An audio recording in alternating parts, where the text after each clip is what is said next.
agora vamos saber como está o mercado financeiro com o Luiz Arthur Nogueira. Muito bem-vindo, um bom dia, Luiz. O mercado está um pouquinho mais calmo hoje ou não? Tá difícil, Cláudia Barto. Bom dia a você, bom dia a todos. Está no ar o mercado financeiro, sempre com as principais notícias da economia, do mundo das finanças. Muito obrigado a você pelo carinho da sua audiência.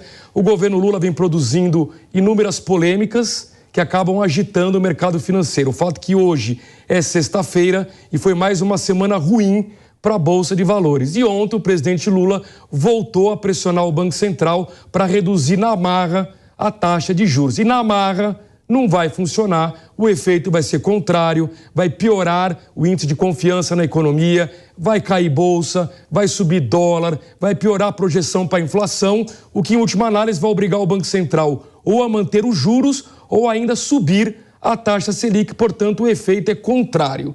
Bom, vamos conferir como é que amanhece essa sexta-feira no mercado financeiro, hoje com uma ligeira alta aqui no índice Bovespa de 0,45%, mas repare que a pontuação é muito baixa ainda, 103.795 pontos, o que significa que no acumulado deste ano, as perdas do índice Bovespa chegam a 5,6%. Ou seja, quem investiu na virada do ano em Bolsa de Valores está perdendo dinheiro até o presente momento. No próximo gráfico, a gente vai ver que hoje é um dia positivo nas bolsas europeias, com uma única exceção. Frankfurt subindo 0,91%. Londres, que é a exceção, caindo 0,15%. Paris em alta de 0,57%. Madrid com ganhos de quase 1%. Na Ásia, pregões já fechados, todos no azul. Tivemos em Xangai uma alta de 0,54%, em Tóquio 1,56% de alta, em Hong Kong 0,68%. Quem nos acompanha por imagens na Panflix e no YouTube, observa aqui no gráfico o fechamento positivo da Bolsa Americana de ontem, porém a Bolsa só vai abrir daqui a pouquinho, daqui 4 minutos, às 11h30, pelo horário de Brasília. A boa notícia é que o índice futuro das bolsas americanas aponta uma abertura em alta. E no próximo gráfico, mercado de câmbio, hoje um dia tranquilo, dólar praticamente estável, R$ 5,20, o euro subindo 0,33%, R$ 5,53, o Bitcoin perdendo bastante, 4,79% aos 22.354 dólares. Por coincidência, ontem nós tivemos um entrevistado aqui no programa Mercado Financeiro e eu perguntei para ele a opinião, o que ele achava sobre Bitcoin, sobre criptomoedas, e disse: isso é uma grande loteria. Coincidência ou não, está caindo hoje quase 5%. Por falar em criptomoedas, nós vamos acompanhar uma reportagem de Marcelo Matos falando sobre o futuro das moedas digitais no Brasil. Acompanhe. O Brasil já é o 6º maior mercado de criptomoedas, 7% da população com ativos.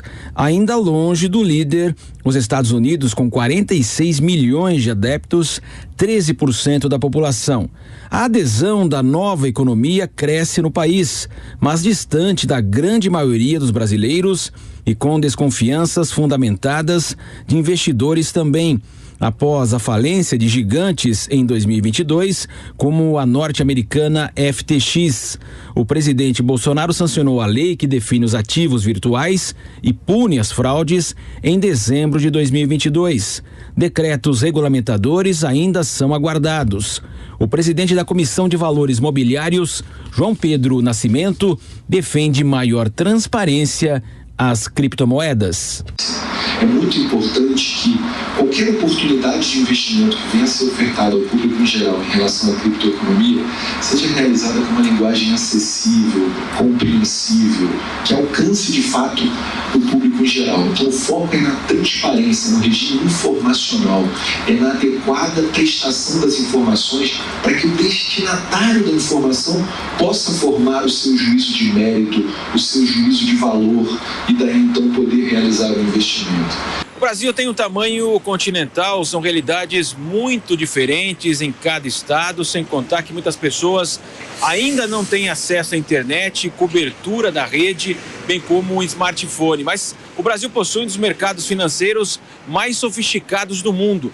O Banco Central garante que no primeiro ano do Pix, 40 milhões de brasileiros fizeram sua primeira transação digital. O diretor executivo de inovação da Febraban, a Federação dos Bancos, Leandro Vilaim, ressalta que o Brasil deve experimentar profundas mudanças nos meios digitais em benefício às pessoas físicas e, sobretudo, às empresas, nas transações no Brasil e no exterior, com maior agilidade e redução sensível de custos. Até 2018, mais uns 40% das transações no Brasil eram feitas com dinheiro em espécie, dinheiro vivo. Quando eu passo a ter 2 milhões de transações de Pix, tudo indica que esse Pix canibalizou o dinheiro em espécie, o dinheiro vivo. Isso traz mais inclusão financeira, traz mais conveniência para o cliente, traz mais segurança para o cliente. Todos nós aqui, eu tenho certeza que talvez tenhamos feito uma transação de Pix. Se não fosse Pix, teríamos feito dinheiro. Né? O diretor do Banco Central, Fábio Araújo, que coordena o projeto Real Digital, reforça que o país acompanha o desenvolvimento das novas tecnologias. A gente não está aqui para barrar a inovação não pode ser barrada. O que a gente tem que fazer é absorver essa inovação de uma maneira que ela possa ser bem utilizada pela sociedade, e isso é o papel do regulador no ambiente de inovação. Aparece uma nova oportunidade tecnológica, você tem 2 estratégias, né? Eu vou barrar a entrada porque isso vai complicar a minha vida. Essa estratégia não funciona, o Banco Central não trabalha com essa estratégia. A gente tenta entender e ver como é a melhor forma de aplicar para garantir que os benefícios dessa tecnologia possam chegar ao usuário final. O futuro da economia digital foi debatido no LIDE, Grupo de Líderes Empresariais, em São Paulo. Temos aqui nos estúdios da Jovem Pan News, no programa Mercado Financeiro, estamos recebendo a visita de Carlos Rotz, ele que é planejador financeiro, sócio fundador da A7 Capital. Carlos, bom dia, seja bem-vindo, tudo bem? Bom dia, Nogueira, prazer estar aqui com vocês. Prazer é todo nosso. Tivemos mais uma semana de muitas polêmicas no mercado financeiro e ontem o presidente Lula voltou a pedir que o Banco Central reduza a taxa de juros. Queria entender qual que é o seu cenário para a política monetária do Brasil. Na sua opinião, tem de fato espaço para o Banco Central reduzir juros neste momento, ou pelo menos ao longo do ano? Olha, Nogueira, essa pergunta acho que é a pergunta que mais tem sido feita no mercado ao longo desse início de ano, né? Espaço tem. Só que a economia não é uma receita de bolo. Então a gente precisa mais do que isso. Acho que precisa ter previsibilidade. A fotografia hoje é uma, mas o medo do mercado é o que vai acontecer para frente. Então o fato do governo não dar um direcionamento fiscal, não passar para o mercado uma tranquilidade, ou passar para o mercado de fato que vai ter uma responsabilidade fiscal, e isso tem trazido muitas incertezas, e acho que por isso que a taxa se mantém no nível que está. Perfeito. Ontem nós tivemos a divulgação do PIB do ano passado de 2,9%. Foi um bom crescimento, mas para esse ano o mercado está prevendo um crescimento menor. Tem gente que fala 0,5%, 0,8%, 1%, 1,2%, num contexto de juros ainda alto. É por aí mesmo, cara? Você acha que não tem espaço para a economia dar uma acelerada um pouco maior ao longo deste ano? Olha, um juro acima de 2 dígitos é muito complicado para você reaquecer a economia, né? Você hoje tem uma Selic em 13,75%, existem muitos segmentos, muitos negócios na indústria que não conseguem crescer próximo de 15% ao ano. Então, quando você tem uma taxa livre de risco pagando para o investidor, pagando para a economia, pagando para a sociedade, cerca de 14%, isso trava muitos investimentos. E quando você trava investimentos, você de fato segura esse crescimento da economia, segura um crescimento do PIB, né? Vale lembrar que esse nível hoje de 13,75%, a gente tem um juro real no Brasil próximo de 8%. É muito complicado um país crescer e um país conseguir avançar em linhas econômicas trabalhando com juro real desse nível. Verdade. Vamos dar um exemplo prático do que acabou de falar aqui o Carlos Rotz, que é o encarecimento do crédito. Nós vamos conversar ao vivo com o repórter Marcelo Matos, que tem números mostrando que juros altos, as pessoas não estão demandando crédito. É isso mesmo, Matos? Bom dia, seja bem-vindo. Bom dia, Luiz. Exatamente aquilo que vocês falavam há pouco se reflete justamente em relação aos empréstimos, a concessão do crédito, inclusive. Nós tivemos em janeiro uma segunda queda consecutiva, superior de 2 dígitos, 13%, então, em relação ao mesmo período de 2022. O setor de serviços puxou com menos 28%, bancos menos 16% e o varejo deu uma resposta positiva de mais 14%. É uma tendência que é verificada desde agosto do ano passado até no início de 2022. Havia uma expansão do crédito, depois com o desenrolar até do movimento do Banco Central, o Copom, de elevar a taxa Selic. Ela foi sendo elevada e está na primeira reunião que nós tivemos em fevereiro mantida em 13,75. Então isso começou a haver uma desaceleração, aquilo que vocês falavam, justamente o crédito mais caro, o maior risco de inadimplência, o setor financeiro também com maior rigor na concessão do crédito. Tudo isso contribuiu para chegarmos nesse ponto que vocês falavam. Eu vou investir ou vou deixar o dinheiro parado rendendo, ou vou arriscar numa produção, numa geração de empregos, num projeto. E esse é de fato aí o dilema que vive a economia brasileira. Hoje é muito mais fácil deixar o dinheiro parado rendendo do que trazê-lo para o mercado e trazer a possibilidade de geração de empregos e também de investimentos. Então isso é sentido, né?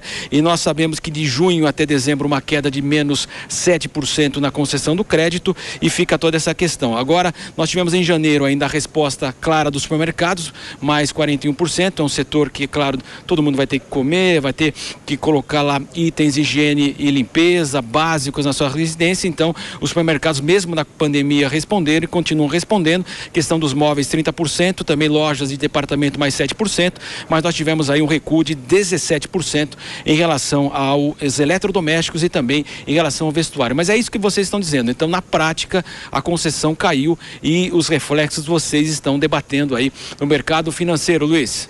Obrigado, Marcelo Matos, ao vivo, direto de São Paulo. Então eu queria voltar à entrevista com o Carlos Rotz, ele que é sócio fundador da A7 Capital. Carlos, num contexto de juros altos aqui no Brasil, como é que vocês estão orientando os seus clientes na hora de investir? Fica na renda fixa, ganha dinheiro na moleza, tem oportunidade na Bolsa? Há uma dúvida, a Bolsa brasileira está barata ou não está tão barata assim? Como é que vocês estão lidando com isso?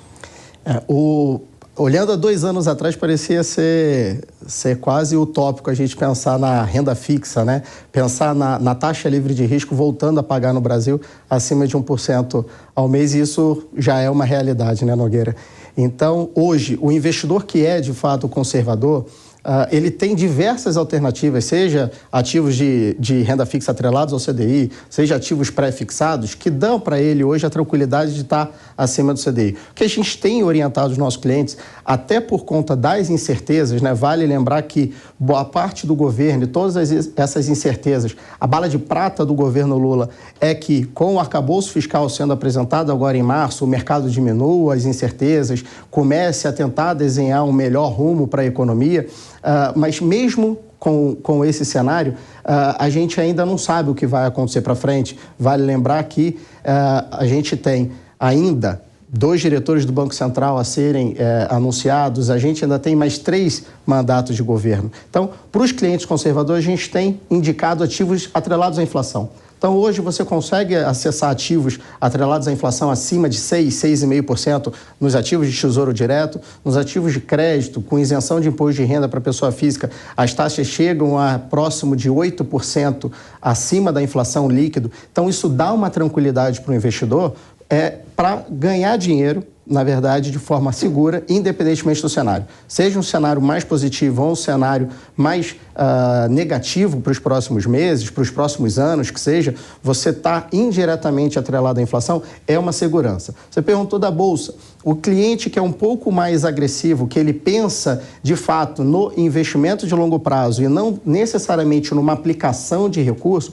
a Bolsa traz diversas oportunidades. Vai lembrar que o índice de preço-lucro que muitas empresas hoje negociam na Bolsa, ele está abaixo da mínima histórica.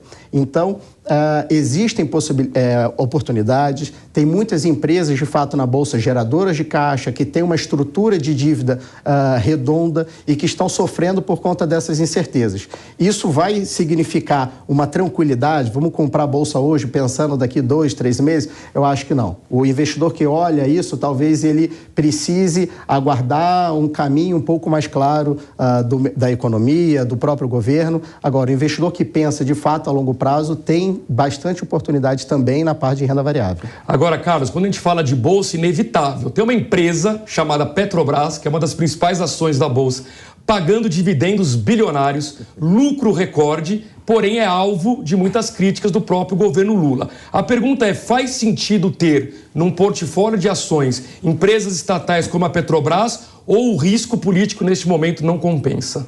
Olha, Nogueira, de fato, quando a empresa tem existe a maior possibilidade dessa intervenção do governo, naturalmente ela negocia com um desconto frente aos pares. Então, a Petrobras, quando ela é comparada, o múltiplo dela de valuation é comparado a outras empresas de petróleo ao longo do mundo, talvez a Petrobras seja hoje a empresa mais barata. E o mesmo acontece com o Banco do Brasil. Por quê? Da noite para o dia, uma semana que seja, tudo pode mudar na vida da empresa. A Petrobras está sendo discutido não só a política de dividendos dela, mas também a paridade de preço internacional da empresa. Então, naturalmente, essas empresas negociam com desconto frente aos pares. A gente tenta hoje, que o cenário está tão incerto, a gente tenta diminuir um pouco esse impacto na carteira dos nossos clientes. Então, o cliente hoje que tem exposição em Petrobras, por exemplo, ele precisa entender que talvez o business da empresa e a estratégia da empresa vai ser de forma um pouco mais arbitrária, alterada pelos próximos 4 anos e não necessariamente isso seja uma estratégia da empresa. Então, talvez, quando a gente analisa outras alternativas dentro da Bolsa, existem nomes fortes, existem nomes com potencial de crescimento interessante que não tenham, talvez, esse risco político nesse momento. E, Carlos, para a gente concluir a entrevista, faz sentido ter um pedaço dos investimentos em ativos no exterior ou é melhor focar tudo no Brasil? O Brasil, vale lembrar que o Brasil, no âmbito global assim, de investimento, ele é um grãozinho de areia. Então, lógico, o patrimônio do investidor, quando ele está fora do Brasil, não só ele está diversificado, mas também ele participa menos dessa estabilidade. Vai lembrar que o nosso mercado aqui ele é muito sensível. O nosso mercado ele é um mercado muito concentrado, é um mercado que começou a se desenvolver no cenário de juro baixo que a gente viveu ali em 2018, 2019, início de 2020. Então, ele ainda é ele é pouco maduro, sabe? Assim, os investidores, eles são muito sensíveis, eles são muito imediatistas. Então, isso traz uma volatilidade muito grande, talvez a gente não enxergue em mercados mais maduros como o mercado americano. O investidor que tem como objetivo diversificar os investimentos e olhar, de fato, o portfólio dele como investimento de longo prazo, faz todo sentido não só ele diversificar a moeda, mas diversificar case de investimento. Você comentou, a taxa de juros nos Estados Unidos está no maior nível dos últimos anos. A Bolsa dos Estados Unidos, por exemplo, até por conta de um cenário de inflação similar ao que a gente viveu no Brasil no ano passado, também está apresentando alternativas, está apresentando oportunidades interessantes. Então, de fato, quem não espera especular no curto prazo, porque eu acho que o dólar vai continuar volátil, isso pode impactar o investidor, quem pensa no longo prazo, também existem alternativas fora, pensando num cenário de não dependência tanto a essas interferências políticas e essas incertezas econômicas que a gente vive no Brasil. Muito bem, Carlos Rotz, planejador financeiro, sócio fundador da A7 Capital. Muito obrigado pela sua presença aqui nos estúdios da Jovem Pan News. Um grande abraço, até uma próxima oportunidade. Obrigado, um prazer estar sempre aqui com vocês. E para encerrar o mercado financeiro de hoje, eu quero trazer um assunto de interesse do setor empresarial, que envolve o poder judiciário. O presidente Lula vai anunciar diversos nomes do poder judiciário, inclusive ministros do Supremo Tribunal Federal. Que nomes são esses? Bruno Pinheiro, bom dia, seja bem-vindo. Exatamente, Luiz. São 21 nomes. A você um ótimo dia, excelente sexta-feira que nos acompanha. Esses nomes serão anunciados, na verdade, reuniões estão acontecendo a fim de escolher, de fato, essa indicação. Em relação aos ministros do STF, são 2 vagas, entre elas a vaga da ministra Rosa Weber. E aí fica uma expectativa se ela será substituída, se uma outra mulher vai ocupar essa vaga do STF ou não. Existe ainda o substituto de Augusto Aras, que também é um nome muito importante no Ministério Público Federal. E aí é importante essa escolha, ou seja, um consenso entre Luiz Inácio Lula da Silva. De um outro lado, os ministros também no STJ. São vários nomes que serão indicados. 21 indicações. De fato, é importante alguém que seja da confiança. Segundo interlocutores de Lula, essa indicação no STF será um nome de fato que seja de confiança de Luiz Inácio Lula da Silva, atual presidente da República, que está querendo indicar alguém com uma intensa, ou melhor, com uma vida útil longa, na verdade, já que se aposenta obrigatoriamente aos 75 anos de idade. A ideia de Lula é repetir o que fez Jair Bolsonaro. Indicou o ministro Nunes Marques e também André Luiz de Mendonça, que vão ficar na Suprema Corte cerca de 20 anos, ou seja, uma vida longa no STF, o que ajudaria o seu governo também. Então, a gente continua acompanhando essas indicações, essas especulações até aqui e os nomes que serão indicados de fato, né? Nessa reta final, a qualquer novidade, a gente volta a atualizar essa informação. Volto no estúdio, é com você, Cláudia.